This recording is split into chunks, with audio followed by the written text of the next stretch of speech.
eo tongotrao.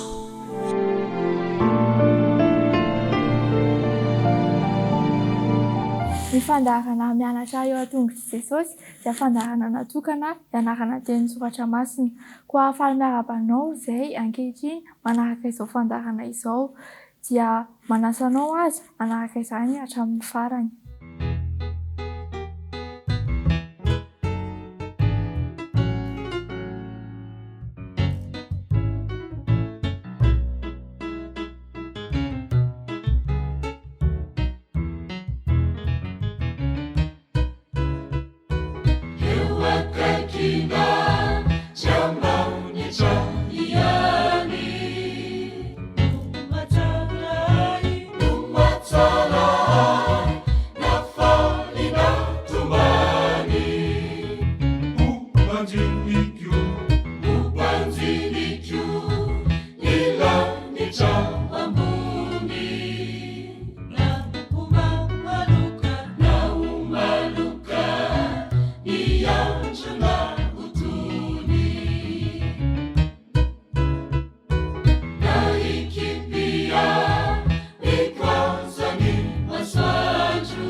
Ho fanomboantsika izany fandaharana izany aza dia andehantsika hivavaka.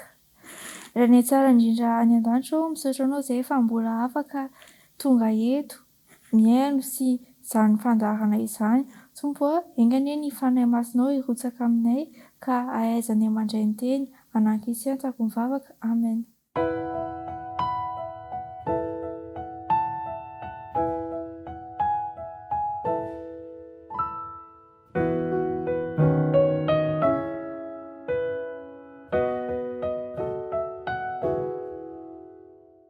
Sri Lanka izay heverina ho toy ny ranomaso amin'ny Oseana Indiana dia fantatra amin'ny kolontsainy maro loko izay fangaroana fomban-drazana, finoana sy fihetsehana ara-panahy samihafa.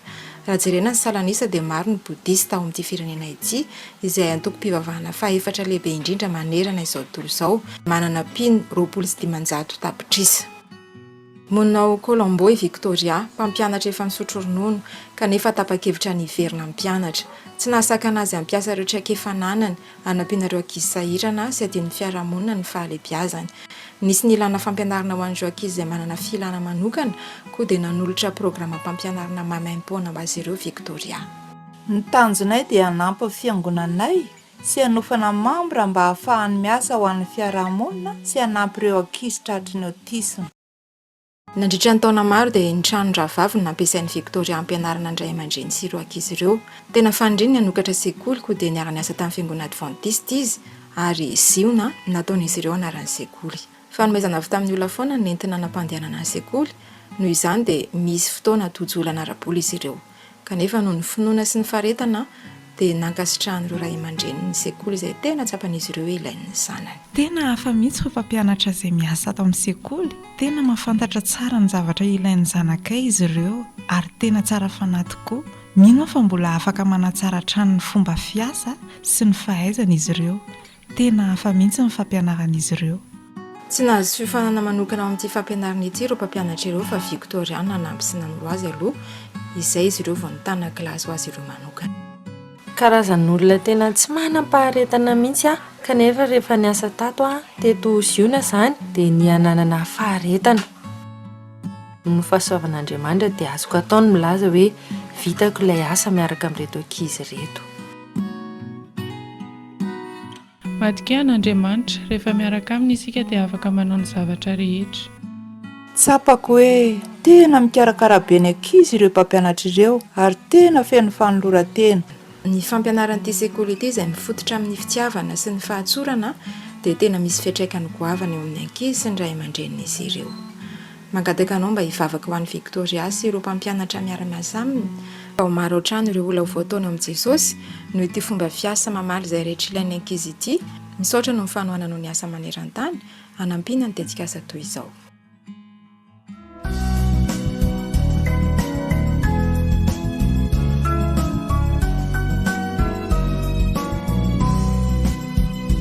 Emisauchanao Jesu malalo chachizao futona mamizao yanaranai atunguchao izai pianachao kuambitenenale Jesu malalo izai ainuchalanao kairate nyadamina itwezabetsaka wampunaya kuambitenenale Jesu malalo izahai ainuchalanao kairate nyadamina itwezabetsaka wampunaya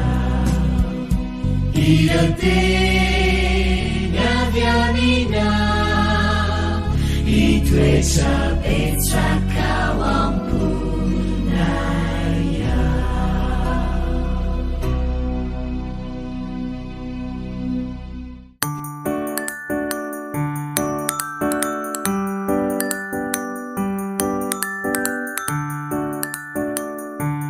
Tonga eo amin'ny fotoanany sasamonondray tsika izao. Tapitra ngely lesona faharoa miditra lesona fahafaondray. Lesona fahafiry izany, mahay manisa ve ny sasamonono? Lesona fahatelo indray izao ny ataontsika. Fa miloha izany aloha araka ny mahazatra dia maka toerana tsara aloha. Maka toerana tsara dia iaino tsara fa hanao lesona isika. Miloha izany dia andendrentsika aloha hifampiarahaba dia hivavaka dia ataontsika ny famerenana lesona. Ao ary, isa, roa, telo. manaona falita faona raha vo mahitanao manaona enao manaona tompoko salama tsara daholo ny zazakely efa ny zazakely faofaondrainke zazakely zazaminony vaovao mahafinaritra miarabantsika rehetra milohanaovantsika ny lesona ary agambana ny tanana aondrika ny loha akipy ny maso favakitsika misaotra anao zay Jesosy eo fanomenao sabata fifaliana anao lesona vaovao indray zahay taio mba ho endry tsara dia mahay mitadidy tsara misaotra Jesosy eo amen. Eny ary anao ny lesona fahatelo isika zao tantara mahafinaritra be indray angely lesitsika zao hoe ny lohateny dia hoe mofo sy hazan-drano. Inona hoe miara-mamerina mofo sy hazan-drano. Eny ary andeha ataontsika ny tsenjery mihaino tsara aloha dia mamerina rehefa aveo. Aoka isika hanao soa amin'ny olona rehetra. Ao miara-mamerina ary aoka isika hanao soa amin'ny olona rehetra. Tadidintsika izay rehefa miverimberina foana ny tsenjery eny ary tantaran'i Jesosy indray. Jesosy rakizy dia tia manao tantara, dia tia mampianatra, dia tia miresaka amin'ny olona rehetra. Mahafinaritra ange Jesosy ary Jesosy indraindray koa izy dia mba mety reraka satria miresaka amin'ny olona petapetapeta izy dia manao tantara be izy dia tamin'ity indray mandeha ty rakizy reradreraka Jesosy dia ozy izy hoe andraso aloha tsy misy tantara tsony aloha androany, tsisy aloha androany fa aoka aloha andeha akany. Dia lasa izy rakizy niakatra tao anaty sambo dia petrapetraka tao izy nakanakaina ohatran'izao nataon'i Jesosy dia nanaraka anazy koa ny mpianatra mba mila miala sasatra koa ange Jesosy. Dia rehefa aveo rakizy dia nanakopakopaka ny olona teo akaiky teo izy velominareo dia ozy koa ny olona veloma Jesosy mahazahoana ihana tsara fa zay nge mbola hiaino tantara rapitsy hoe iainosy Jesosy.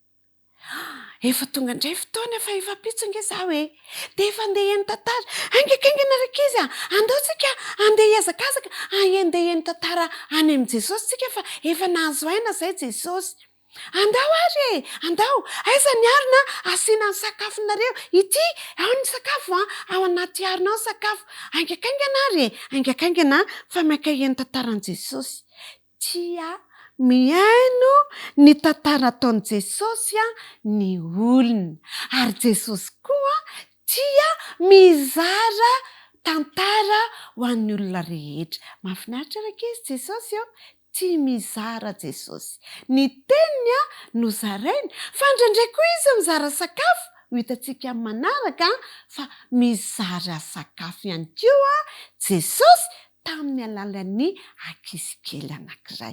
Teo entsika amin'ny herindray izany ny tohan'ny lesona fa mbola hiaino lesona ny zoky hiaino lesona tatasineny dia mbola andeha ho any am-piangonana koa ange rehefa aveo ao ary ndehantsika aloha amerina ny lohateny dia ny tsenjery dia hifanao veloma. Lesona fahatelo mofo sy hazan-drano. Tsy anjery aoka isika hanao soa amin'ny olona rehetra.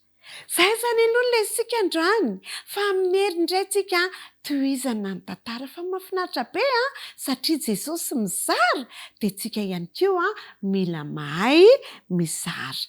Ndeha hanao veloma ary tsika hifanao veloma ao 1, 2, telo.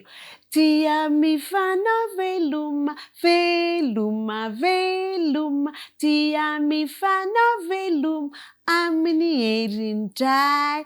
Veloma tompoko, tendry tsara daholo na eo na any am-piangonana na rehefa avy eo. Zay amen.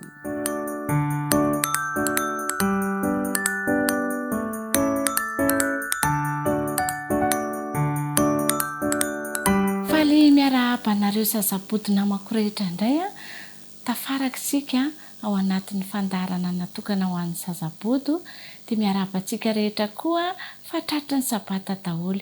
Andao anakambana ny tanana avy hatrany dia ahondrika ny loha dia akipy ny maso fa hiara hivavaka isika.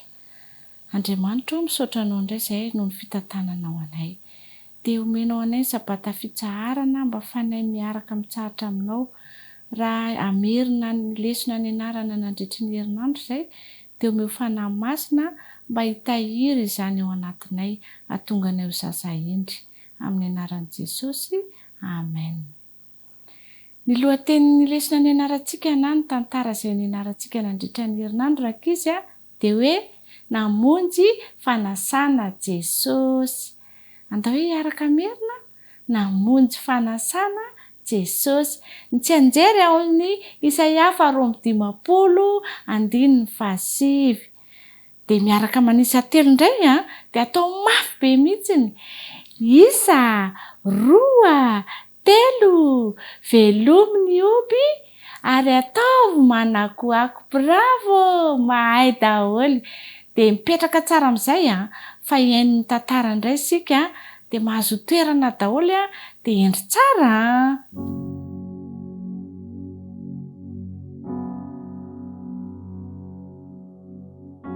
Dray mandeha dia namonjy fanasana Jesosy ny namany. Tsy fanasana fitsingerenan'ny taona nahaterahana na anniversaire na koa hoe fanasana fety hafa fa fanasana fampakarana fanambadiana na hoe mariage. Nankalaza fetin'ny mariage rankizy Jesosy sy ny namany. Tamin'ny toerana nisy andry Jesosy mantsy rehefa misy olona roa mivory hoe rehefa misy olona anankiroa tapa-kevitra hivady dia maharitra andro maromaro ny fanaovana fanasana. Noho izany dia nanana sakafo sy ranom-boankazo betsaka hohanina sy hosotroina ry zareo. Ny sasany tamin'ny fianakavian'i Jesosy dia anisany tonga tao amin'ilay fanasana. Anisan'izany i Maria ren'i Jesosy nanampy ny olona nikarakara sy nanatotosan'ilay fanasana i Maria ren'i Jesosy. Dia nisy naman'i Jesosy manokana koa tonga tao amin'ilay fanasana. Nahazo fifaliana avokoa ny tsiraray avy kanefa nisy olana fa very hevitra ny mpikarakara ny fety. Natahotra be ry zareo. Tonga nanatona ny Maria ren'i Jesosy ny olona anankiray mpandroso an'ilay sakafo dia niresaka taminy hoe lany daholo ny ranom-boankazo rehetra. Inona izany no ataontsika fa ho rava ny fety andeha hody avokoa ny olona rehetra dia homenatra ny mpanambady. Ndray hoy Maria, inona re izany no atao hoe? Nitodika Maria ary nahatazana an' Jesosy izy. Dia nandeha moramora nakeny amin'i Jesosy izy dia hoy izy hoe lany ranom-boankazo rehetra. Nitodika nijery nanodidina azy Jesosy. Nahatazana siny anankiroa izy na hoe tavoara. Nahatazana an'ireo sinireo izy. Niteny moramora tamin'ilay mpampandroso sakafo izy hoe mandehana feno rano ireo tavoara lehibe ireo. Way, gaga indray ilay mpandroso sakafo hoe inona reny mba zavatra tsara ho azo antenaina amin'izany. Kanefa dia nanao arak'izay nolazain'i Jesosy ireto mpandroso sakafo reto. Rehefa feno avokoa ny tavoara rehetra dia hoy Jesosy tamin'ilay mpanompo ilay mpampandroso sakafo hoe tovozy amin'izay ka ento eny ambony latabatra ao amin'ny fanasana. Nandrotsaka ny rano ary ilay mpampandroso sakafo tao amin'ny tavoara lehibe dia nasiana tao anatin'ny vera teny ambony latabatra gaga zareo fa tsy rano intsony no tao anaty vera fa lasa ranom-boankazo, ranom-boaloboka mamy tsara. Ary ankehitriny dia ranom-boankazo ampy tsara ho an'ny fanasana izany. Dia nitondran'ilay mpampandroso sakafo tamin'ny vera ilay ranom-boaloboka tsara tarehy mahagaga iny, dia nomeny ilay chef be mpikarakara ny fanasana. Na andraman'ilay lehibe ny fanasana rakizy ilay rano ary nosotroiny. No laniny avokoa ny tao anatin'ny vera. Tena tsara ty ranom-boaloboka ity hoy ilay mpikarakara ny fanasana. Araka ny fanaon'ny olona dia ny divay tsara no aroso voalohany, ary rehefa avy eo dia ilay matsatsotsatso sy dia tsara tsiro intsony dia gaga ilay mpandroso ny fanasana hoe ianareo dia nitahiry ny divay tsara mandraka ankehitriny. Tsy nisy divay matsatso intsony izany fa matsiro avokoa ny divay rehetra. Ny bitaka faly rakizy ilay mpandroso sakafo, imarireny Jesosy koa sy ny namany faly be aoka izany. Ary ilay olona nampakarina tao mariazy dia tena faly tokoa. Tsarovy rakizy fa ny fotoana mamy mahafinaritra iarahana amin'ny namana, amin'ny fianakaviana, amin'ny fotoana manokana dia mba eo koa Jesosy manatrika eo, maneho ny fitiavany antsika. Rehefa mahita fifaliana sy fahafinaretana miaraka amin'ny fianakaviana sy ny namansika dia faly Jesosy. Andao isika hizara fifaliana mandrakariva dia azoto amin'ireny fanasana ireny hifampizara izany fifaliana izany.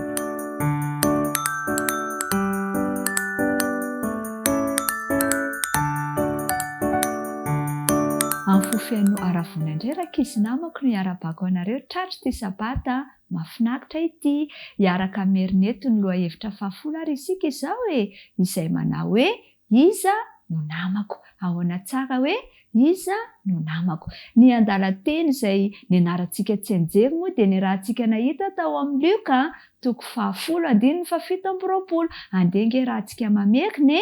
Tiavan'i Jehovahandriamanitra ao amin'ny fonao rehetra ary tiavan'ny namanao tahaka ny tenanao. Andeha averintsika ihany tiavan'i Jehovahandriamanitra ao amin'ny fonao rehetra ary tiavan'ny namanao tahaka ny tenanao. Luka 10:17. Araka izany andalan-teny izay nataontsika tsy anjery izany rakizy namako dia izao hoe zavatra roa tsy afaka misaraka, ny fitiavantsika an'Andriamanitra sy ny fitiavantsika ny namantsika. Ka dia ato anatin'ny loha hevitra izany dia mampianatra antsika ary tiany Jesosy ny mampita lesona mahafinaritra ho antsika tsirairay avy fa mila mitiany namantsika isika raha toa ka tian'Andriamanitra koa. Ka dia andeha ary ho ankizy kely izay be fitiavantsika rehetra ka dia ho tiany namantsika tahaka ny fitiavantsika an'Andriamanitra. Dia andao ary arahana ny tantarantsika.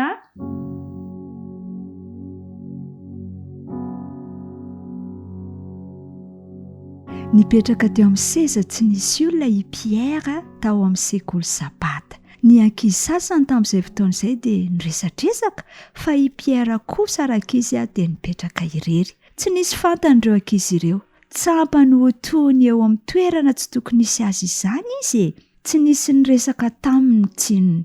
Vao tonga avy tany amin'ny tany lavitra mihitsy manko ny fianakavian'i Pierre. Mitantarany amin'ny lehilahy iray naratra mila fanampiana Jesosy eo amin'ny loha hevitrintsika rankizy anio. Izy areny mba hijery azy nitsangana ilay mpahay lalàna. Namatotra tsara ny fekibony sady somary niondrika. Mpampianatra, inona no ataoko andovako ny fiainana mandrakizay?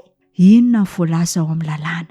Hoy Jesosy nanontany azy. Tian'Andriamanitra amin'ny fo rehetra sy ny fanahy rehetra sy ny hery rehetra ary ny saiko rehetra ary tiany namako tahaka ny tenako, hoy ilay mpahay lalàna namaly. Marina ny voalazanao, hoy Jesosy rakizy. Toy izao trano izany dia ho azonao ny fiainana mandrakizay. Izaho ny namako, hoy indray ilay tovolahy. Eo ary ianao ilazako tantara iray hoy Jesosy tamin'ny sady nitsikitsiky. Nisy lehilahy iray avy tany Jerosalema akany Jeriko. no tafiany jolahy teny an-dalana izy no kapoiny dia nalainy ny volany sy ny lambany ary nilaozany nitsirara teo amin'ny masoandro maina sy migaingaina ilay lehilahy. Efa saiko maty mihitsy no ny aveo indro nisy mpisorona jiosy nandeha tamin'izay lalana izany. Tsy ela dia tonga teo amin'ilay toerana nisy ilay lehilahy maratra izy. Nahodiny tsy hijery ilay lehilahy maratra faingana ny fijeriny dia nieritreritra izy hoe tena mijaly io lehilahy io ka. Manaitana mafy izao izy io. Tsy afaka milaza aho anefa na jiosy izy na tsy. Metimety kokoa ny manafaingana ny dia dia niampita ny lalana izy ka lasa nandeha. Tsy ela akory taorian'izay dia nandalo ny levita anankiray izay niasa ao amin'ny tempoly. Liana te halala izy ka nijanona nijery iray lehilahy naratra. Mampalahelo ity rangahy ity izany. Hoy izy anakapo, tena vomafy mihitsy izany ka. Tena tokony hanampy azy aho. Saingy tsy te hahita fahaseranana amin'izao toe-javatra izao aho ka. Mino aho fa tsy maintsy hisy olona hanampy azy. Tena no hifaingana ny diany nidina ny lalana indray ilay levita. Tsy ela akory taorian'izay dia nandalo ity Samaritana anankiray. Nierikerika i Jesosy. Fatany fa makala ny olona avy any Samaria nge ny jiosy rakizy notoizany ihany anefa ny teniny. Nalahelo ity lehilahy nahonena ilay Samaritana ka dia nijanona avy hatrany hanampy azy. Nampisotroiny rano izy dia nasiany fanafody ny feriny ary napiany izy hitaingina tamin'ny borikiny. Nentiny tampitandremana fatratra ho any an-trano bahiny akaiky indrindra ilay lehilahy maratra. Ary ny toetra niaraka tamin'ny taona andritry ny alina manontolo izy. Rehefa maraina ny andro dia nanome vola ny tompon'ny trano bahiny izy hikarakarana ilay lehilahy naratra. Lazao ahy ozy izy raha toa ka tsy ampy izay nomeko anao. Dia nibanjina ilay mpahilalana tanora Jesosy. Eny ary ry sakaiza, izy amin'izy telo lahy ireo no naman'ilay lehilahy naratra.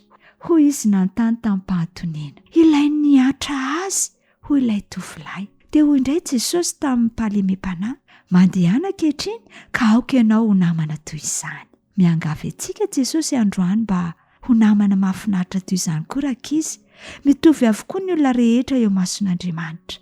Tokony ho tiavina sy ho raisina tsara ny olona tsirairay, na avy aiza izy na avy aiza. Ary miroky izy na tsy miroky rehefa miteny. Amin'ity herinandro ity ary dia mangatamy Jesosy hanova ny fonao tahaka ny azy. Iangavio izy hanampy anao haneho ny fitiavany amin'ny namanao.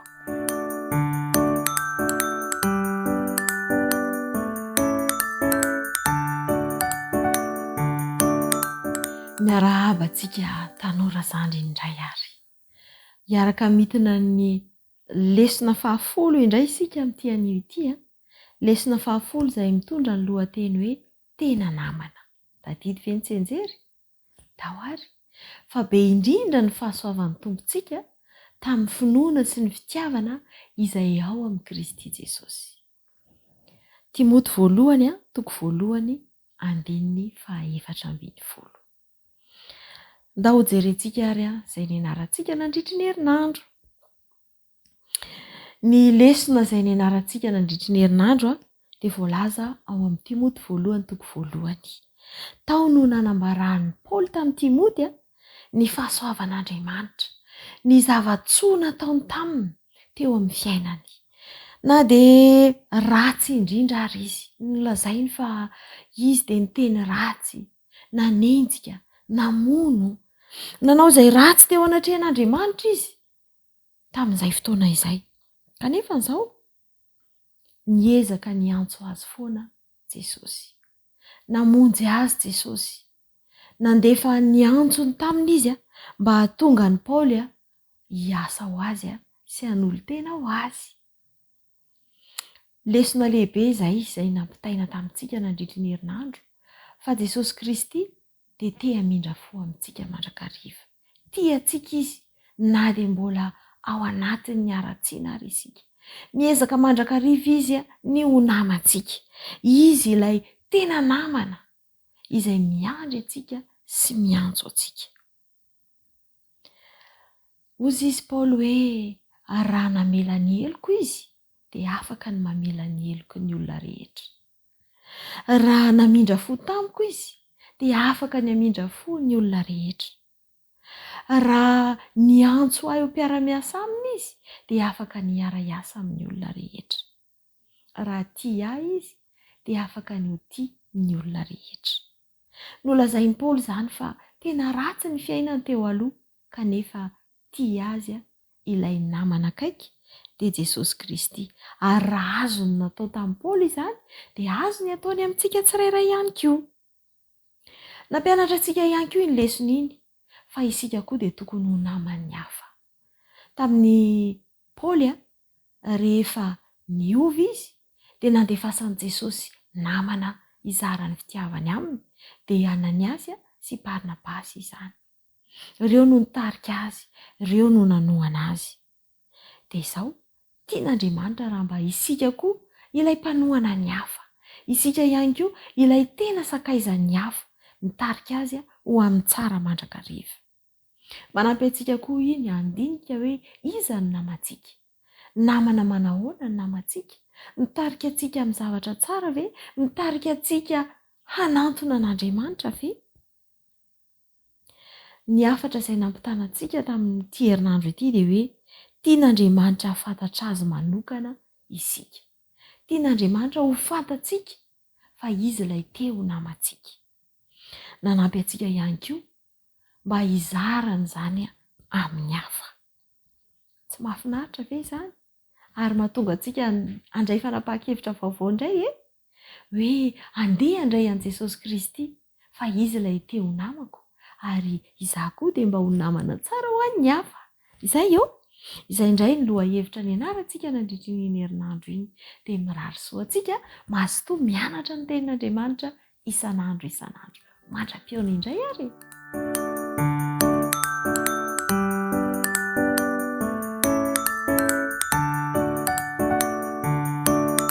Faly miarahaba ny tanora mantoanto rehetra indray natratra izao fotoana izao. Fotoana izay hamerenantsika ny lesona nianarantsika nandritra ny herinandro. Lesona fahafolo sady isika izay fizarana faharoa tamin'ilay nianarantsika tamin'ny herinandro izay mitondra ny lohateny hoe volamena toy ny fitaratra. Ny tsenjery dia ny salamo 4:1 dia rahantsika mamerina izany. Sambatra izay mitandrina ny mety ka manao ny marina mandrakariva. Tamin'ny herinandro isika dia nianatra fa ilaina ny manana toetra matoky mba ho toy ny volamena mangarangarana tahaka ny fitaratra ny tanora mantoanto. Dia amin'ity herinandro ity isika dia hijery indray ary ny toin'izany. Zanak'Andriamanitra isika arak'ilay efa hitantsika tamin'ny herinandro, ary rehefa zanak'Andriamanitra dia nomena andraikitra mba hizaran'ny fitiavany, hizaran'ny fahasoavany, hizaran'ny fitahiany amin'ireo rehetra manodidina antsika, amin'ireo rehetra mifandray amintsika ihany koa. Ao anatin'ny fiangonana nefany dia matetika tsy mitovy aloha mazava ho azy ny tsirairay avy, samy araka ny karazany avy ny ao anaty fikambanana iray na ao anatin'ny fiangonana iray. Misy ny zavatra mahafinaritra dia misy ihany koa ny mampalahelo kanefa dia mampianatra antsika ny lesona nianarantsika nandritra ny herinandro ny amin'ny tokony hanaovantsika ny mety mandrakariva arak'ilay voalazan'ny tsenjery ary hanaovantsika ny marina hatrany ihany koa. Ary misy ireo izay mety manirery ao anatin'ireny fikambanana na fiangonana ireny dia isika zanak'Andriamanitra, isika izay nianatra ny lesona nandritra izao herinandro izao no amporisihina mba hizaran'ny fitiavan'Andriamanitra amin'ny hafa. Tahaka nyity tantaran'ny tovolahy anankiray izay tsy iza fa hitsady izany izay hitantsika tao anaty lesona, izay efa ela izy ny tsy tao am-piangonana. Dia tamin'ity indray mitoraka ity dia nanana faniriana, nanana etaeta lalina izy ny mba handeha ho any am-piangonana indray. Rehefa tonga tao am-piangonana nefa izy dia tsy nahita toerana intsony mba hipetrahana dia voatery nipetraka teo an-dalantsara izy. Tamin'izay fotoan'izay dia nieritreritra izy hoe horohan'ny olona hivoaka eto angambany satria na ny fitafiako aza dia tsy fitafiana fitondra aty am-piangonana akory. Dia nieritreritra izy hoe hanilitilikandro any ny olona. Tamin'izay fotoan'izay dia nisy lehilahy anankiray nanatona azy, ary rehefa nanatona azy dia nisakambina azy ary niarahaba azy fa tonga soa indray ato am-piangonana ianao. Dia namina azy ary nizara fitiavana taminy, nitondra azy niara-nisakafo tamin'ny fianakaviana sy ny mpiray fiangonana. dia tamin'izay dia nahatsiaro hitsady fa tsy nariana izy ary toy ireny zazana ny ireny ka tafaverina somatsara ao an-trano. Dia toy izany ihany koa no tokony ho fihetsika ny tanora rehetra, tanora mantoanto rehetra amin'ireo namany izay mety tsy mitovy fijery aminy kanefa tokony hanehoana fitiavana mandrakariva ny tsirairay avy satria ny fiangonana dia natao mba ho fizarana ny fitiavan'Andriamanitra. Dia ny rariana hoe ny tanora mantoanto rehetra ary dia mba hitandrina ny mety, hanao ny mety mandrakariva ary hanao ny marina mandrakariva ihany koa ka aneho ny voninahitr'Andriamanitra amin'ny mahazanak'Andriamanitra ny tanora mantoanto rehetra dia ho toy ny volamena manganoano toy ny fitaratra ny tanora mantoanto rehetra. Dia mirary soa indrindra re ho amin'ny manaraka indray.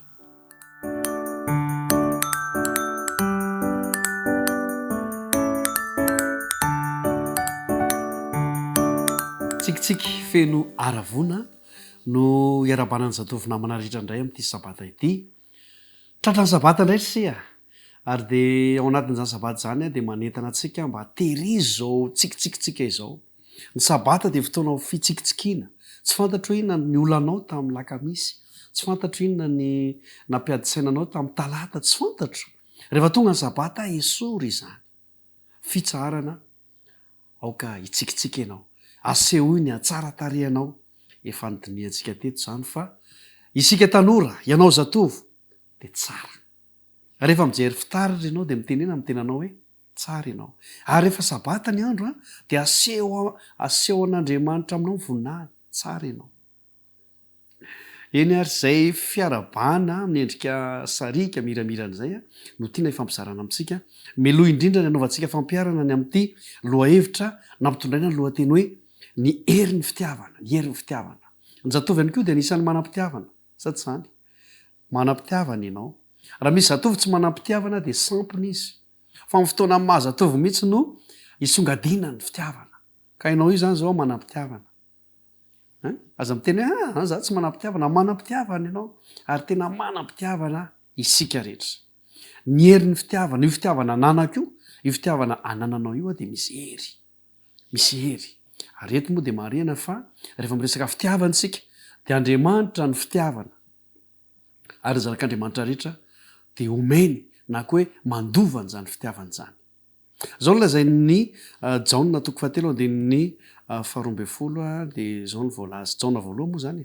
Jaona voalohany toko 7 andininy 12 dia izao ny voalaza manao hoe endre manao ahoana ny fitiavana naseho an'iray ho antsika dia ny antsoina antsika hoe zanak'Andriamanitra sady zany tokoa isika. Ry malala ankehitriny aza dia zanak'Andriamanitra isika nefa tsy mbola naseho izay toetsika ratrizay. Fa fantatsika fa raha miseho izy dia ho tahaka azy isika, fa ho hitantsika izy dia izay tena endriny tokoa. Izany ilay andininy mampahery. Ny herin'ny fitiavana. Hoy ny apôstôly izany izao rehefa manoratra eto amin'ity epistily ity hoe endre. Rehefa ny olona no miteny hoe endre na resahana mivavy izany na soratana dia misy ina moa izany ilazantsika azy ohatry ny karazana hoe misy émotion, misy aina. Endre, misy sentiment ihany koa angamba. Endre izany hoe tena mahafinaritra, tena tsara. Manao ahoana tokoa moa ny fitiavana izay naseho an'Andriamanitra antsika dia ny antsoiny antsika hoe zanak'Andriamanitra. Ianao izany dia antsoin'Andriamanitra hoe zanany ianao. Ary ny fiantsonantsika dia zanak'Andriamanitra. Teneo ny ao an-tranonao hoe zanak'Andriamanitra ianao. Teneo ny ao akaikinao hoe zanak'Andriamanitra ianao. Dia ilay anankiray izany mba mamaly hoe ie sady zany mihitsy isika. Sady zany mihitsy isika. Ary izay moa izany nisy fotoana lesona hoe ianao ve tena nandray an'izay fitiavana izay. Ny fitiavana anehoan'Andriamanitra ny fitiavana antsika dia izao izy hoe zanako ianao. Tsy menatra mihitsy izany izy miteny antsika hoe zanany. Misy ray aman-dreny mantsy rehefa maditra ny zanany dia menatra izy iteny hoe zanako iny. Fa isika nananao ahoana, nanao ahoana, nanaditra, impiry moa tsika tenenina foana. Fa mbola ozy ihany ny tompo amin'ity maraina ity hoe zanako ianao. Zay ilay tena fitiavana. Ary indray aman-dreny misy fotoana mifanilika. Rehefa mahafinaritra isika dia hoe zanako iny. fa rehefa somary maso rentsika de hoe tsy zanako iny zanakao iny mifanilika eo le mpivady fa andriamanitra tsy mba manao an'izany maray nataondro ariva zanany ianao zany ny fitiavana aseho an'andriamanitra atsika de hoy ny toyny hoe sady zany tokoa isika zany hoe arak'ilay fomba fitentsika hoe zay za mihitsy zay zanak'andriamanitra rehefa tena zoina moa zany ny tontolon'ity loha hevitra ity de zao maneho ny endrik'andriamanitra zany tsika ary ny apôstôly jaona lay apôstôly tanora indrindra lay apôstôly zandriny indrindra de nandray ampo io fitiavana an' jesosy io ary izy no anisan'ny akaiky an' jesosy indrindra rehefa somary mijanona kely mimpianatra ka mipetrapetraka eo am'bozaka de jaona no anisan'ny eo atratrany miondakondana aminy eo tena tiany jaona jesosy ary lay fitiavan' jesosy a tena tsapany jaona tena nraisiny ampo zany de feny fitiavana ty apôstôly jaona ty ary zaiko moa zany ny antsona azy hoe apôstôly ny fitiavana ary eto de mampirisika atsika zatovy mbanao fampiarana mba vakio ny filazantsara zay nsoratany jaona manontolo a vakio hatrany voalohanka hatrany farana ige fa tena mahafinaritra fa eto moa zany a no lazain'ny epistily a ny taratasy ampitaina amitsika rehetra hoe tena tian'andriamanitra isika antsoiny hoe zanantsika ny hirariana ary de zao raha isy ho tombontsy ho anao zany hoe ianao zany ianao de zanak'andriamanitra raha misy manontany zany tsika satria tsika tahaka ny dada satria tsika tahaka ny neny zany hoe ny zanaka de matetika mitovy am'ray aman-dreniny ary mandova ihany keo de zao aza menatra mihitsy miteny hoe raha mbola tsy nahita an'andriamanitra nareo raha mbola tsy hitanareo zany jesosy zany de jereo afa oatra azao izy malefaka mitsiky be fitiavana sy ny sisa mateo ty manampy rehetrarehetra izay toetra n' jesosy rehetra mba afaka miteny an'izany ve ianao tokony mba afaka hiteny an'izany tsika satria izany no atao de lasa misy hery ny fitiavantsika mba hery ho am'ny tsara ny fitiavanao fa tsy sanatria lasa ho hery ho am'ny ratsy mba ho tahaka ny fitiavan' jesosy ny fitiavanao fa tsy fitiavana hafa toy izay raha mpiarina indray raha nlo hevitritsika de manaova fanandramana ary tanora namako zanak'andriamanitra mandra-piresaka indray ary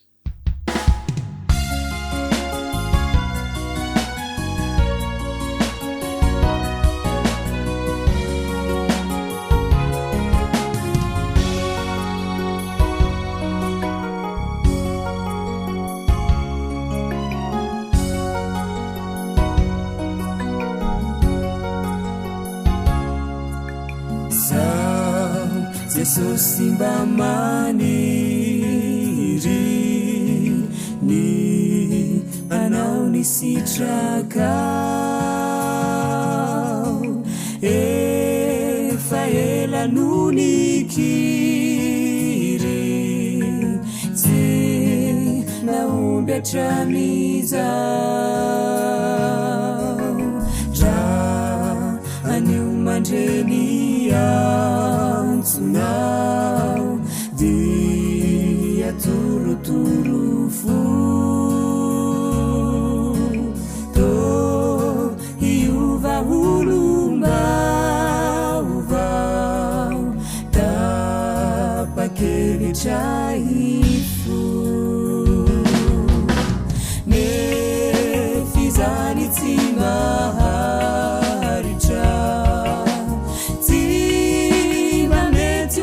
salavitra dra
sarotratsy ay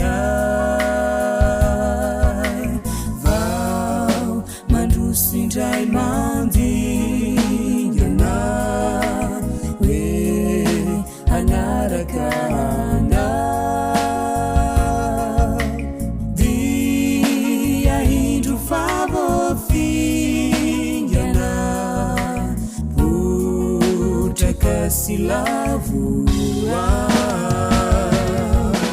tsy azo antokany hoaviko tsisy antenainany amiko raha tsy tantananao de inoko fa tsy ho tafita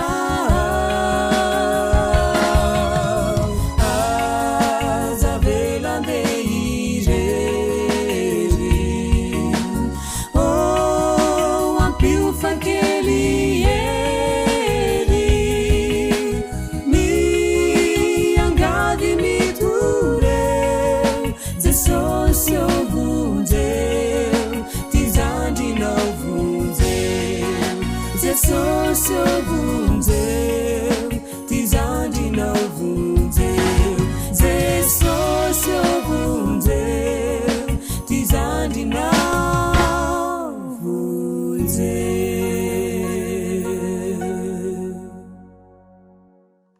De fifaliana trano androrana ny arahabantsika indrindra moa nahatratra ity sabata masina ity ary maniry mirary sabata feno fifaliana ahitana fanasitranana andraisana fanamasinana avy amin'Andriamanitra ho anao sy ny ankonanao tonga amin'ny famerenana ny lesona fahafolo sahady isika ankehitriny ary tao anatin'ny lesona fahafolo iny no ny arahantsika nandinika ny lohahevitra manao hoe ny maharatsy ny arena sarobidy ny lesona izay ny arahantsika nianatra tanatin'ny herinandro iny ny maharatsy ny arena ny toko izay ny arahantsika nandinika tamin'iny moa dia ny Jakoba toko 5 ka ny 1 ka hatramin'ny 9 ary io toko 5 1 ka hatramin'ny 9 io no safidianantsika andininy anankiray ho atao fitadidy tanatin'izay herinandro izay andao isika aloha mba samy hamerina ny azy ankehitriny eny ary rehefa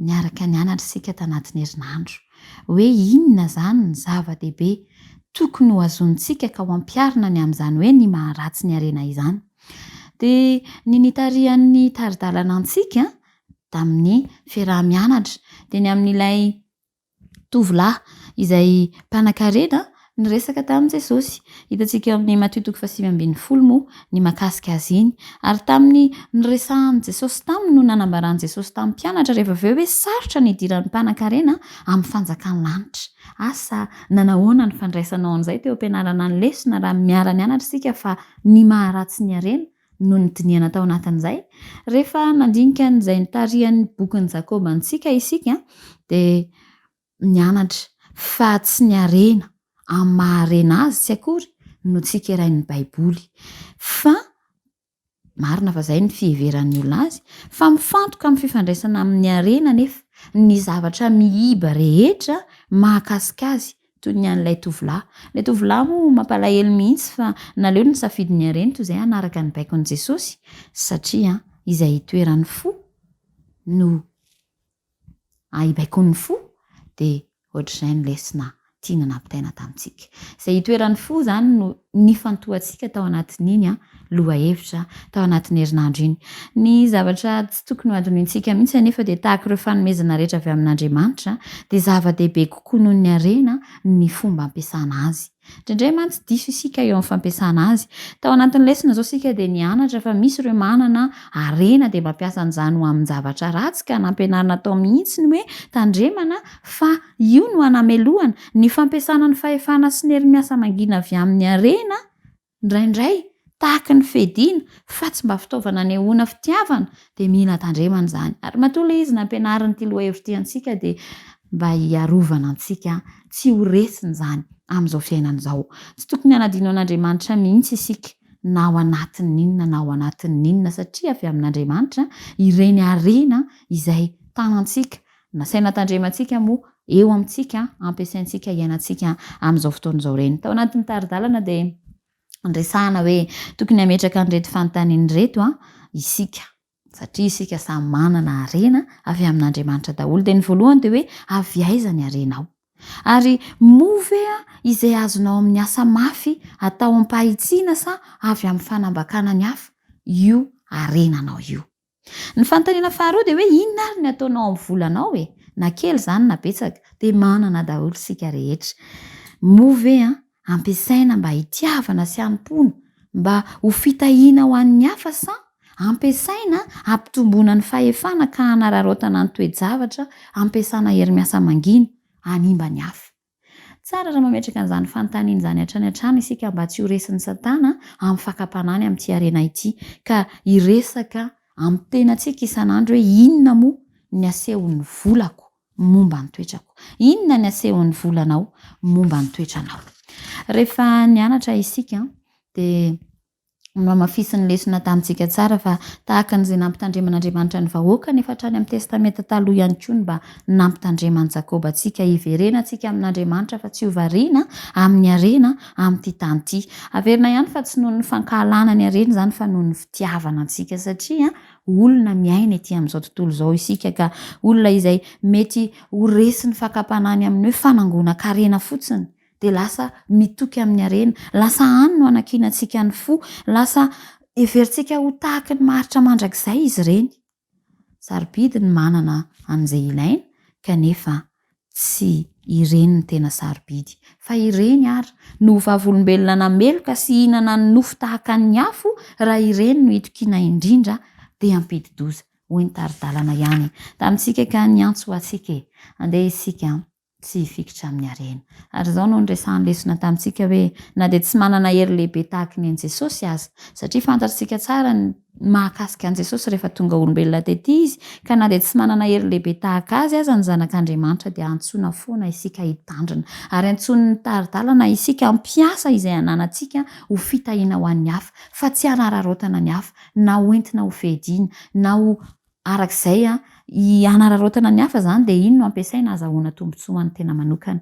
Ka ny taridalana dia nampianatra ary eo no tsy ambaratelo izay tokony ho tanantsika ka iainantsika hatrany, fa amin'ny alalan'ny fanekena ny fany masina, amin'ny famelana ny fany masina anao fanovana feno zava-miafina sy mahasahana lafin-javatra maro ao anatin'ny fotsika ao, dia izay no ahafahantsika mandresy. Ka mino efa nanapa-kevitra zasy ianao, tsy hiankin-doha amin'ireny zavatra mandalo tsy haritra mandrakizay ireny, fa hiankina kosa amin'ny fitiavana an'Andriamanitra dia hizaran'izany amin'ny hafa ihany koa amin'ny alalan'ireo arena izay nomen'Andriamanitra antsika. Andriamanitra ne hiasa atao anatiko sy ao anatinao, ka hita fifaliana amin'ny fanompona azy isika fa tsy fikitra amin'ireny zava-mandalo eto an-tany ireny. Mirary sabata feno fitahiana, mirary ihany koa fiarah-mianatra ahitana fitombona amin'ny Kristy ho amin'ny manaraka indray, samy isika rehetra tahian'Andriamanitra.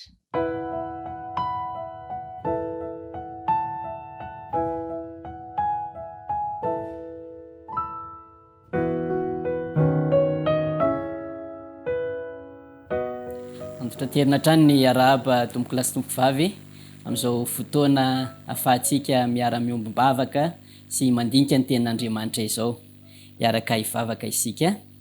Tompo maso no misaotra anao izay afaka andinika ny teninao amin'izao lesony lehibe izao, da io izany asony tsirairay avy aminay amin'ny anaran'i Kristy. Amen.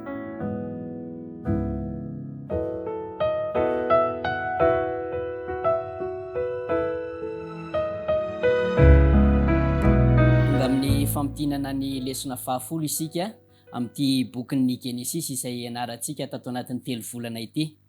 Ny lesona fahafolo dia miresaka momba ny Jakoba, Israely, koa satria efa haitsika ny tantaran'i Jakoba hatr'izay, kanefany mbola misy ampahany ilaina fantarina amin'ity anio ity izay omeny lohateny manao hoe Jakoba, Israely. Satria efa nisafidy niaraka amin'Andriamanitra hatramin'izay dia ilaintsika indrindra ihany koa ny mahafantatra izany Andriamanitra izany. Ka amin'izao lesona fahafolo izao dia tsy Jakoba irery no ho fantatsika tsy atao mahalala ny Jakoba irery zany ianao fa atao mahafantatra an'Andriamanitra ihany koa ilay Andriamanitra Jakoba. Ny lohateny dia manao hoe Jakoba Israely, sady anaran'olona izany no anarana firenena. To manome ohatra isika manao hoe Ramorisy, ay anaran'olona, any amin'ny nosy rahavavy Morisy, zay anarana firenena. De ohatr'izay koa zany ty lohateny lesitsika ity. Ny tsenjery raha vakina afahana mianatra azy de toy izao, ary hoy indray izy, tsy atao hoe Jakoba intsony ny anaranao fa Israely, satria efa nitolona tamin'Andriamanitra sy tamin'ny olona ianao ka nahery. Genesis 2:3 ny 2:7. Voalaza teo hoe nitolona tamin'Andriamanitra sy tamin'ny olona Jakoba ka nahery. Iza moa ilay sady Andriamanitra no olona, to mampatsiahy antsika an Jesosy Kristy zany ilay teny tonga nofo. Dia azo ambara zany eto fa nitolona tamin'i Jesosy Kristy ity Jakoba ity ary nahery. Amin'izay fotoana izay dia fantatra fa hita ihany koa amin'ity andininy eto ity ny fisehoan'ny anarana hoe Israely, izay miseho voalohany izy ao amin'ny bokin'ny Genesis amin'ity 2:3 andininy 7 ity. Io de milaza amintsika fa ilay Andriamanitra na mety ny fikasana ny Abrahama sy Jakoba ary Isaka ny aminy hoe ho tonga firenendehibe izy, de io Andriamanitra na mety ny fikasana io no tompo marika ihany koa ny amin'ny fahatanterahany zany teny fikasana izany, ka tononony lay anaran'ilay firenendehibe ankehitriny hoe Israely izy Andriamanitra no tompo marika ny amin'izay ary mahay manefa sy mahatanteraka izany izy amin'izao fotoana izao eto amin'ity tsenjery ity. Efa nandeha teny tantaran'i Jakoba de tsy maintsy hiverina ho any amin'ny tanindrazana izy any amin'ilay misy ny rainy sy reniny izany, de i Jakoba, i Isaka sy Rebeka izany. Rehefa tsy maintsy hiverina tanindrazana izy dia niatrika tebiteby mafy izy, satria famitahana ny rahalany no nialany tao, ary famitahana ny rainy ihany koa ny nialany tao. Ary 20 taona ty aoriana zany de tsy maintsy hiverina amin'izay taniny izay ity Jakoba Israely, rainy ny firenena jiosy manontolo ity, zany hoe ody amin'ny taniny zany ny jiosy amin'ity ndray mitoraka ity, saingy ody amin'ny fo mitebiteby amin'ny saina miroroa sy feny tahotra izany. Kanefa raha hiverina toy izay izy dia na mety ny fikasana azy Andriamanitra hoe ndao ianao miverina fa ombanao amin'izay lalana izoranao. Amin'ny fotoana io nefa dia tsy nety niala ny amin'izay tebiteby izay ny eritreritry Jakoba, satria natahotra ny Esau izy. Esau ilainy fitahany dia efa mba nanantena zao hoe izaho rery zany zao sisa no mpandofa, satria efa 20 taona tsy hita iny Jakoba iny, de efa mba nanantena zany ity Esau ity, kanefany ho avy Jakoba. Ary izay nampatonga ny Jakoba itebiteby fatratra hoe tsy maintsy ho vonoany rahalahy koa raha izao zavatra miseho izao. Tao anatin'io tebitebin'io sy ho fahoriany lalina io de natsiary tena ho irery izy. Ary tao anatin'izay izy irery zay de ory sy nitebiteby fatratra ny fanahany. Ary io lay lazaina amin'ny teny manokana hoe andro fahoriany Jakoba. Rehefa irery sy nitebiteby toy izany izy de nitoetra irery. Rehefa nitoetra irery izy de tampoka teo de nisy lehilahy izay namely azy, zay mihitsy ny ilazany lesona azy hoe namely azy. Tampoka teo nefa de nisy lehilahy iray namely azy, any hoe namely tampoka zany ity namana tonga teo amin'ny Jakoba ity. Tsy iza io namana io fa lehilahy ny ilazan'ny Genesis 2:3 azy. Tonon'ny Daniela ho Mikaela ilay andrian'ny lanitra io lehilahy io, ary tonon'ny Josoa ho ilay komandin'ny miaramilan'i Jehova. Maneho an Jesosy Kristy io efa hitantsika tany amin'ny tsenjery manao hoe sady Andriamanitra izy no olona. Io zany no tonga teo amin'ny Jakoba rehefa irery izy io no tonga teo amin'ny Jakoba rehefa nahatsiaro ho trotraka izy. Tsy mba tonga anambitamby nefa ity vahiny tonga ity fa avy hatrany de namely tampoka izany ary nitolona. Kanefa na de nitolona sy namely tampoka toy izany aza ity vahiny tonga ity de tsy naharesy an Jakoba, satria voalazan'ilay tsenjery hoe nahery Jakoba tao anatin'izany tolona izany, ary tenenin'ny Genesis 2:3 fa tsy naharesy an Jakoba izy tao anatin'izany tolona izany, ary lobava Jakoba tao anatin'izay tolona izay hoe tsy avelako andeha ianao raha tsy mitahy ahy. Fantatry Jakoba tao anatin'io tolona fanatriany io fa Andriamanitra afaka mitahy azy zany ity tolomany fatratra ity ka no azominy sy ny fikiriny tamin'izay fotoana izay. Ary fantatra ny toerana nisy an Jakoba fa olona miarany tebiteby no ny eloka efa vitany, noho izany de niriny fatratra ny voavela eloka, ka izay ny nampatonga azy ho nitolona mafy tamin'ity ilainy tolona tamin'ity ary nofikiriny teny fikasana hoe tsy avelako andeha ianao raha tsy mitahy ahy. Tamin'izay fotoana izay dia fantatr'Andriamanitra ny tena nilainy ity patriarka ity de ny famelan-keloka izany, ary natolony azy izany satria rehefa niaiky ny tsy fahamendrehany io patriarka io, ary rehefa niariary taminy niaratsiany ny fitaka nataony de nahatsapa izy hoe kely ny hery ao anatiny ary mila ny fahasoavan'Andriamanitra izy na de tsy mendrika azy. De miporofon'Andriamanitra izany fahasoavana izany ka na nehony sy nomeny famelan-keloka ity mpanompon'Andriamanitra ity, ary nahatsapa izany Jakoba tao anatin'izay fotoana izay.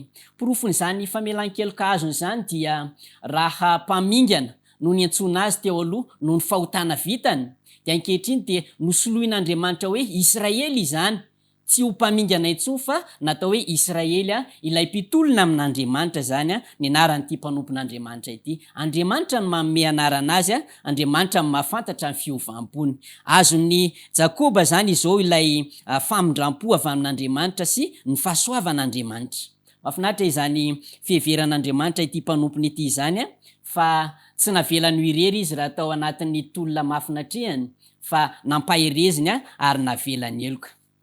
Asa raha fantatrao fa misy fiteny malagasy manao hoe mety izy ianao amin'ny toerako, fampiasa amin'ny malagasy izany, fa io toerana ny tanany Jakoba io izy irery sy niaran'ny fahoriana sy tebiteby fatratra io, de nisy lehilahy anankiray ihany koa efa naka ny toerany, de tsy izy izany fa Jesosy Kristy. Lazain'ny Isaia 3:15 fa lehilahy zatra fahoriana, lehilahy ory ty Jesosy Kristy ity, ary niatra taminy ny fahoriana tsy roa matany. Toa ohatriny hoe ilay andro fahorian'i Jakoba de azo ampiarina ihany koa ilay andro fahorian'i Jesosy Kristy, any hoe teo amin'ny toeran'i Jakoba ihany koa zany ity Jesosy Kristy ity tamin'ny fiainana ny lalovany fony izy de ty ambonin'ny tany. Ny mahagaga dia raha nandresy an'Andriamanitra sy ilay olona ny tolona tamin'ny Jakoba tamin'io tolona mamanton'alina io, dia novaina ho Israely ny anarany. De rehefa tonga tety ambonin'ny tany Kristy de nandresy an Jesosy ihany koa ny zanak'Israely. Israely zany efa nandresy de eto koa zany zanak'Israely mandresy an Jesosy Kristy satria novonondry zareo mihitsy ary zany zanak'Andriamanitra izany. Io lay tonga tamin'ilay tenin'ny filazantsara manao hoe tonga teo amin'ny azy izy fa ny azy tsy nandray azy. Novonoina izy ireo mihitsy izany zanak'Andriamanitra izany satria irery azo nararotina, satria ory azo nampahoriana ary de niatra tamin'io zanak'Andriamanitra io izany faharesena izany.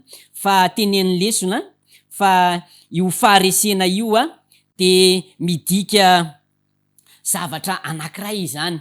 Ny faharesen'Andriamanitra de toa maneho fa malemy izy, toa maneho fa tsy manana hery ilay Andriamanitra, kanefa io fahalemen'Andriamanitra io de ho fanehoany ny fahasoavany sy ny fitiavany amiko sy aminao. Ho fanehoany ny fahasoavany sy ny fitiavany tamin'ny Jakoba izany mba hamonjena ny olombelona rehetra.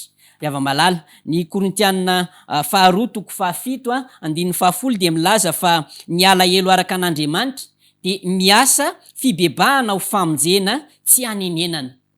Ny faneken'Andriamanitra ho resy, ny faneken'i Jesosy Kristy ho faty de miasa ho fibebahana ho amintsika tsirairay avy mba hamonjena antsika tsirairay avy ary tsy hanenenana izany fa mitondra fahasoavana ho amin'ny isam-batan'olona. Rehefa manohy ny lesona isika dia tonga ao amin'ilay hoe niaona ireo mpirahalahy. Mety misy fotoana ve ianao efa nibebaka tamin'Andriamanitra, efa nifona tamin'Andriamanitra, kanefa rehefa vita izay de ohatry mbola mahatsapa mavesatra, ohatry mbola mahatsapa tsy voavela eloka izany ihany. Ny tantaran'ny Jesosy Jakoba no mamaly izay fanontanianao izay sy izay fanandramana mety sarotra aminao izay mamaly azy. Mety efa navelan'Andriamanitra ny elokao, efa vitanao ny dingana nataonao tamin'Andriamanitra, fa misy dingana tokony atao amin'ny olombelona, misy dingana tokony atao amin'ny hafa, amin'ny rahalahinao ihany koa izay mety hoe nasian-dratsy na nanana alahelo taminao. Io no ny fanandramana ny lalovan'i Jakoba rehefa hita fa voavelan'Andriamanitra ny elony kanefa mbola nitambesatra tao an-tsainy hoe tsy maintsy hiatrika ny Esau rahalahiko zany ahako. Fantatry Jakoba io fanandramana io ary fantatr'Andriamanitra ihany koa fa andalo an'izany dingana izany izy. Rehefa atao nefa ny dingana atao amin'ny hafa na amin'ny rahalahy na amin'ny anabavin'ny tena izay mety hoe nanana alahelo tamin'ny tena, de azo antoka fa hisy vokatra tsara sy fanamaivanana aorian'izay. Potraka impito ny marina ozy ny teny malagasy kanefa tafarina ihany. Ny fanandraman'i Jakoba dia ny akohaka impito tamin'ny tany mihitsy izy raha ibabo rariny amin'ity Esau rahalahiny ity. Ary mahita fanandramana mahafinaritra izy tao anatin'izany na de mafy taminy aza ny zaka izany fanandramana tsy maintsy holalovana izany. Ny filazantsarany Lioka 5:12 de miresaka ny amin'ny tantarany zanak'Adala. Ary ny Genesis 3:13 de miresaka ny niaonan'ny Esau sy Jakoba izany. Misy fanandramana mitovy amin'ny fanandraman'ny zanak'Adala sy ny rainy io sy ny fanandraman'ny Esau sy Jakoba. Rehefa ny babo rariny ny ankohaka impito toy izany i Jakoba teo anatrehan'ny Esau, de raha vao avy lavitra izy de zao ny ilazan'ny soratra masina azy ao amin'ny Genesis 3:13-14. De niazakazaka nitsena azy Esau ary nisakambona ny tendany de namiana sy nanoroka azy ary samy mitomany izy mirahalahy. Zay ny ilazan'ny Genesis 3:13 io tantara ny onan'izy mirahalahy io. Fa any amin'ny filazantsarany Lioka isika ao amin'ny Lioka 5:12 de mahita ny fanandramany zanak'Adala sy ny rainy. Zao ndray voasoratra, de niainga izy lay zanak'Adala izany ka nakany amin-drainy, fa raha mbola lavitra izy de tazan-drainy ary onena izy ka niazakazaka de namiana ny voziny sady nanoroka azy. Misy fanandramana mitovy eto rehefa hoe manao dingana amin'ilay olona nasian-dratsy ny olona anankiray izay miaiky fa tsy mendrika zany. Mitovy lay fanandramana tohatry ny hoe filazantsara aty amin'ny bokin'ny Genesis ilay tantaran'ny Esau sy Jakoba eto, satria raha vao natazana azy lavitra ilay rahalahiny de niazakazaka izy, na onena azy mantsy ny nahita ny Jakoba ny akohaka impito, de niazakazaka izy. Ary toy izany ihany koa amin'ny filazantsarany Lioka, raha mbola lavitra ilay zanak'Adala de efa tazany rainy ary onena azy ihany koa ny rainy, de niazakazaka ihany koa izy. Lehilahy lehibe miazakazaka. Fa hitantsika amin'ny fiainana andavanandro fa ny ankizy no miazakazaka, ny ankizy no tsy tambalavala fa miazakazaka. Fa eto de ny rain'ilay zanak'Adala no miazakazaka. Eto de ilay Esau zoky, efa zoky be toa ray no miazakazaka. Fa nahoana izy ireo miazakazaka? Satria tiany ilay rahalahiny, satria tiany ilay zanany de miazakazaka izy. Efa tsy andro ntsony ny iaona aminy, efa tsy andro ntsony ny fampikasoka aminy, hany ka fihininy sy orohany izany rahalahiny na izany zanany izany. Izany no tombotsoa amin'ny fiaonan'ireo zay nasian-dratsy sy ilay mpanota mibebaka. Misy tombotsoa lehibe mihitsy zany ao ary tokony ho tsapany tsirairay avy amintsika izany. Fa Andriamanitra de miasa ao anatin'izany toe-javatra izany. Aseho an'Andriamanitra mamela heloka ilay ray ao amin'ny filazantsara, mamela n'ilay zanany izay naniasy. Ary eto ihany koa Esau de aseho amin'izay hoe mamela ny heloko ny rahalahiny izay. Andriamanitra de miditra an-tsehatra ao anatin'io toe-javatra io, satria voalaza fa raha nitolona tamin'Andriamanitra Jakoba de tamin'ny fotoana ny tolomany Jakoba tamin'Andriamanitra iny a de efa nandefa iraka ihany koa Andriamanitra tany amin'ny Esau rahalahiny, iraka izay nitondra afatra manokana ho an'io Esau rahalahiny io, manao hoe aza manisy ratsy an Jakoba ianao.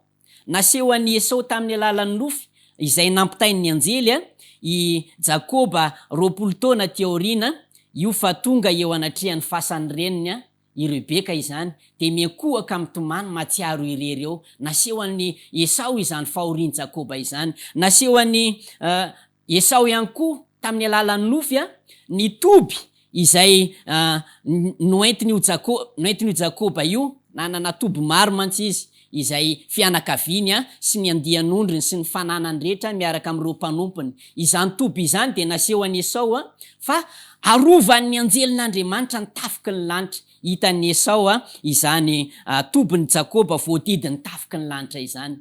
Ary rehefa fantatry Esau io fahamarinana avy amin'ny anjely io, de nilazainy ny mpanompony izay misy 700 lahy hoe aza manao mikasika na manao ratsy amin'ny Jakoba rahalahiko ianareo fa arovany tafiky ny lanitra izy ary tsy afaka manisy ratsy azy isika.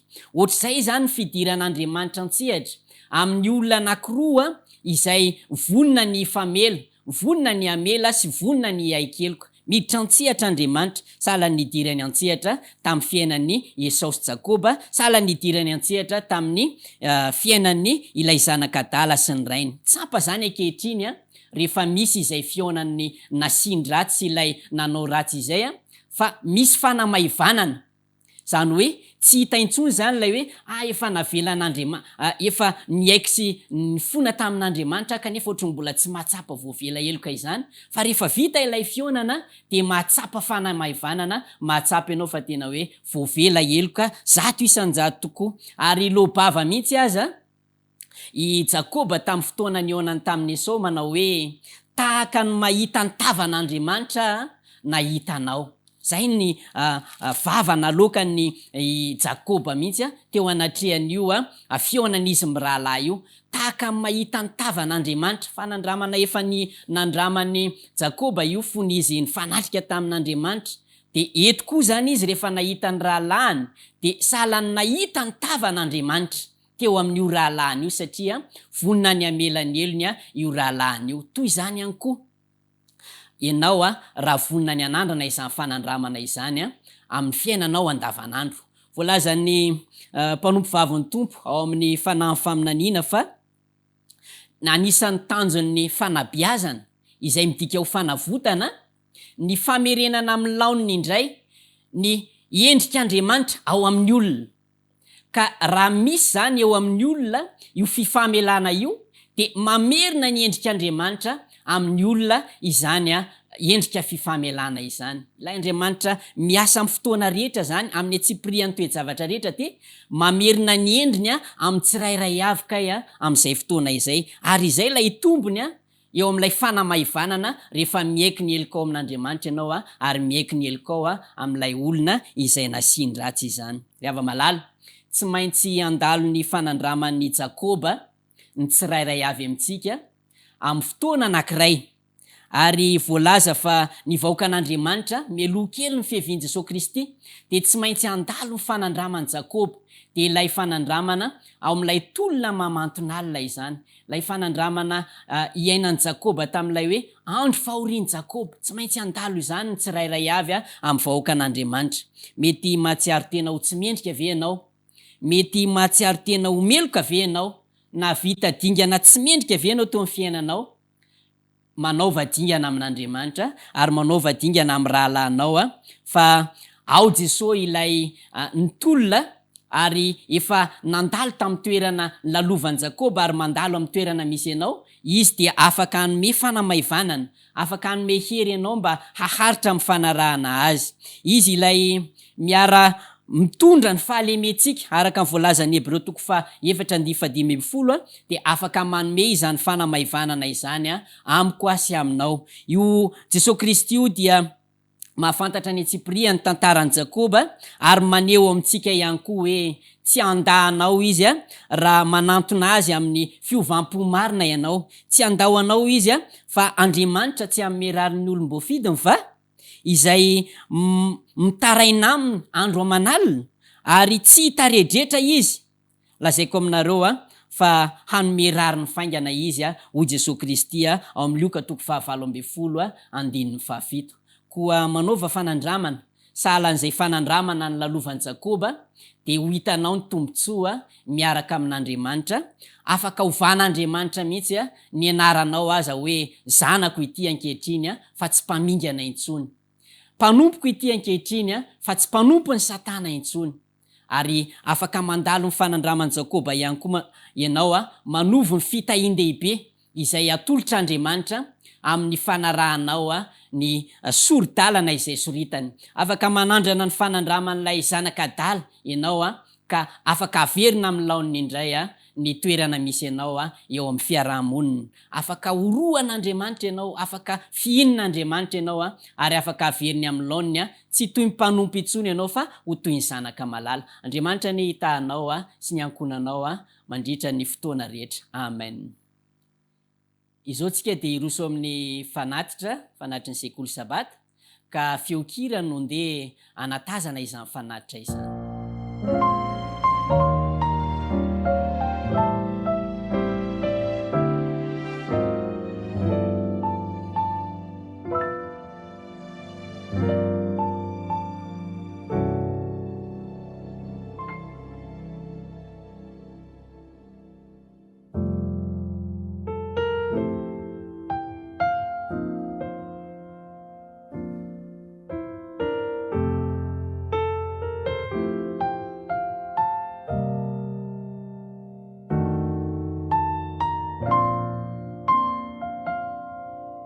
Eny ary, iaraka hivavaka ho amin'ny lesona sy ny fanatitra isika tompoko. Indre ny hafalianay Andriamanitra, afaka mahafantatra fa ianao dia mahay manova ny tsirairay avy aminay, sahalan'ny nanovanao ny ilay Jakoba mpamingana ho tonga Jakoba mpitolona amin'Andriamanitra ary Jakoba rainy ny firenena maro. Andriamanitra, indreto izay miantoraka aminao miaraka amin'ny tsy famendrianay, mety ezanao amela ny elokay tsirairay avy ary mety ezanao ampanandalo fanandramana vaovao aminay tsirairay avy isam-batan'olona ka ho tsapanay ny fahasoavanao izay miantefa ty aminay tsirairay avy, ilay fahasoavana mamela eloka, ilay fahasoavana mitarika anay eo amin'ny fibebahana, ilay fahasoavana mitondra anay eo amin'ny famonjena, dia ny famonjena amin'ny fiheviany Jesosy Kristy fanondroany. Taio ihany koa tompo ny fanatitra izay natao mba hahavita be amin'ny asanao izy ireny, mba hisy fanahy an'olo tena ka andovan'ny fiainana mandrakizay amin'ny alalan'izany fanatitra ataonay tsirairay avy izany. Tononona amin'ny anaran'i Kristy mivavaka. Amen.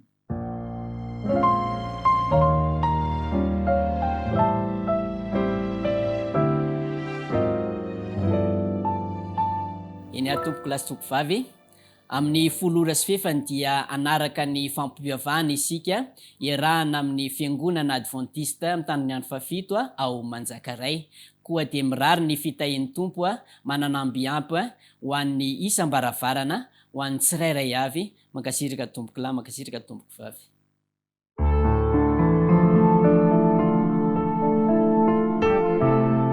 Mianatra eo tongotrao